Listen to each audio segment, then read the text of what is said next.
welcome back to another video. Today I'm actually headed to Porsche.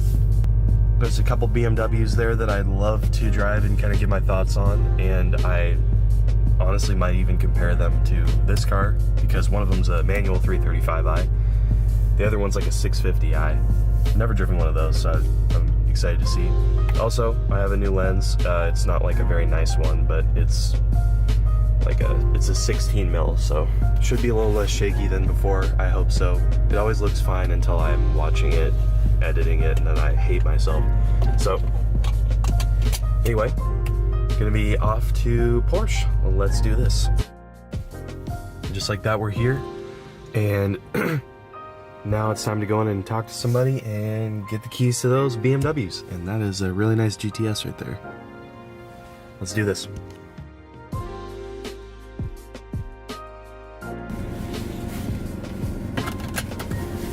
Alright, we've made it. We're inside the 335i. And if you're wondering why I've just appeared here, it's because it's freaking windy out again, and I don't want to get wrecked by the wind sound. Wind noise, whatever. Anyway, so this is a 2013 335i X-Drive. It's in Melbourne Red. I think it's Melbourne Red Metallic. It's an interesting color. You either like it or you don't, and I like it. It's alright. The interior is just black with the red stitching accents. I'll go through kind of showing some of this. This car does not have comfort access, and it does not have any sort of like it doesn't even have a backup camera. It's a very base model 335. The screen in the center, or the center screen here, is very small. The actual screen, like the nav screen or the infotainment screen, is also smaller. It doesn't have nav at all, but it is a nice car. Still a nice place to be. It is a BMW. But anyway, I'm gonna take it for a drive here. It is a non-M Sport as well, so it doesn't have any sort of fancy body kit on it or wheels or anything. It's very much just, you need a 335i, you need all-wheel drive, here it is. And it is a 2013, so it is the first year of the, is it 2012 the first year? The F30? What am I doing? I should know this stuff. Anyway, when I actually get to go, I have a little route plan that'll kind of, this car is not much of a handling vehicle. If you've ever driven an F30, they drive like Toyota Camrys. The new 340 and 330 definitely are better.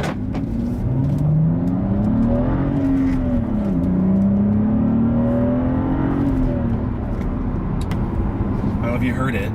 It's kind of loud. It has actually got the Dine-In Stage 1 package on it, something like that, Dine-In something. So, adds a little bit more power, and it adds, they put an exhaust on it.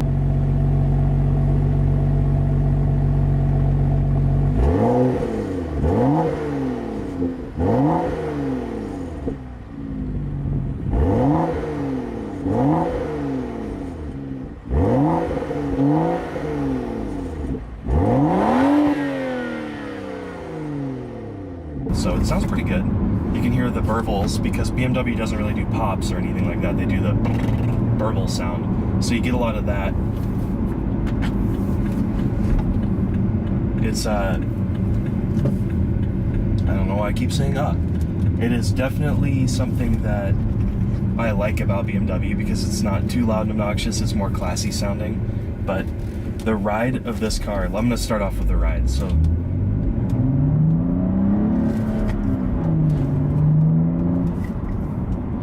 coming from an STI to this, which is what I just drove to Porsche Spokane in, I'm just going to compare it to that really quick.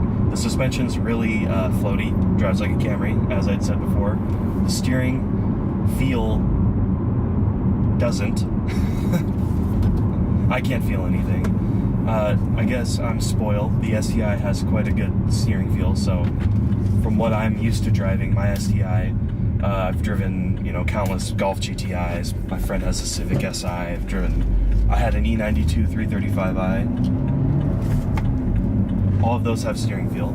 So this really doesn't. It's very comfortable though. So the seats hold you in really well for not being M Sport. I don't know if they're I don't know if they are some sort of extra option. They almost look like the M2 seats, because the M2 doesn't get M specific seats. Honestly, these look like them. That's funny. Anyway, this car has 44,000 miles on it. Feels pretty solid. There isn't any like rattles or anything on the inside. There is kind of squeaks, but it's a BMW. What do you expect? They squeak on the inside. It's like just all the like leather stuff rubbing together. The steering wheel is completely ugly. I don't like the steering wheel. I like the facelift, or it's not even a facelift, because then they facelifted to the 330 and the 340. So the like 2 years later steering wheel on the M Sports and stuff just got way better. So taking some corners here. The low end torque of this motor is just insane. I love it. I'm not used to it. And I do have it in Sport Plus right now, which is why it burbles. You're probably not going to be able to hear it. It's really quiet. There's a lot of sound deadening in this car. Something else I'm not used to. But I have really low expectations for this car. I'm not expecting it to be a real crazy driver's car on this road. So we will find out here.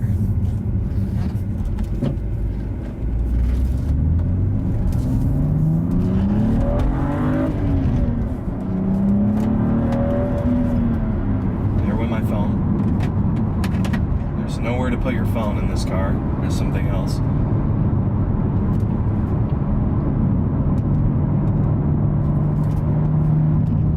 Okay, shifter feel.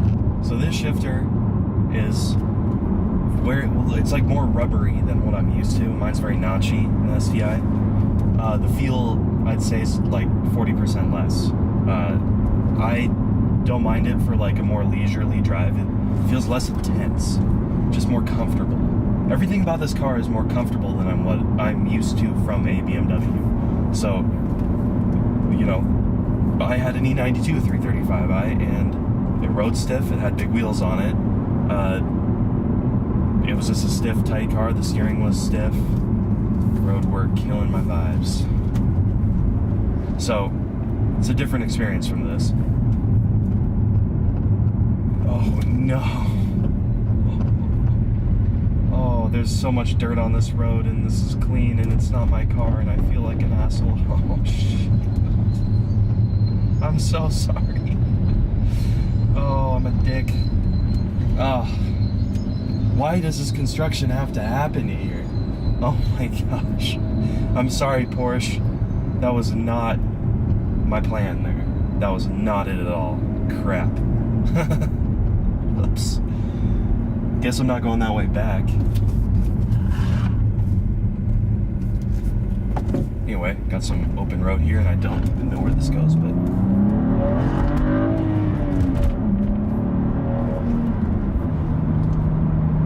Man, this car just does not allow you to, like, bank gears.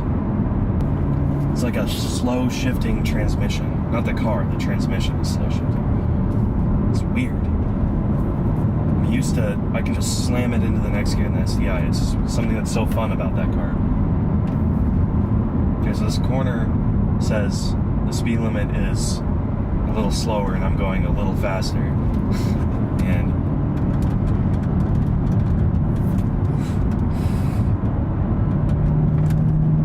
yeah, it's got the grip. I just don't feel the confidence I would feel in a BMW. It feels like the body's about to slide off the wheels almost. It's 20 here. Recommended 20. I'm gonna go 30.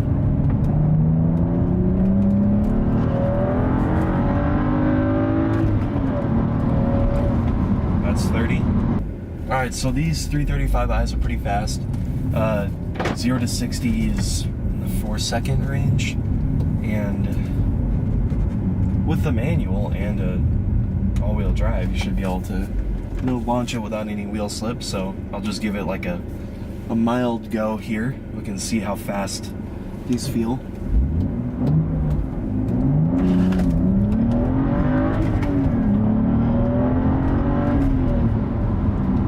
Okay. So there's a lot of torque in the middle and then it just dies off. Typical N55 fashion. Not really expecting anything better out of that. The tune seems like it adds just more torque than it does any like up top horsepower. The N55's single turbo tends to kind of die off up top, like where the N54 kind of had a little more oomph up there. Trade-offs: reliability, fuel consumption, etc. So, and the N55 sounds a little better than the N54 in my opinion. Closing thoughts though, this is a $26,000 car. It's for sale at Porsche. You know, what are you getting? There's, for $26,000, there's a lot of options out there for, you know, if you're wanting something fun to daily drive.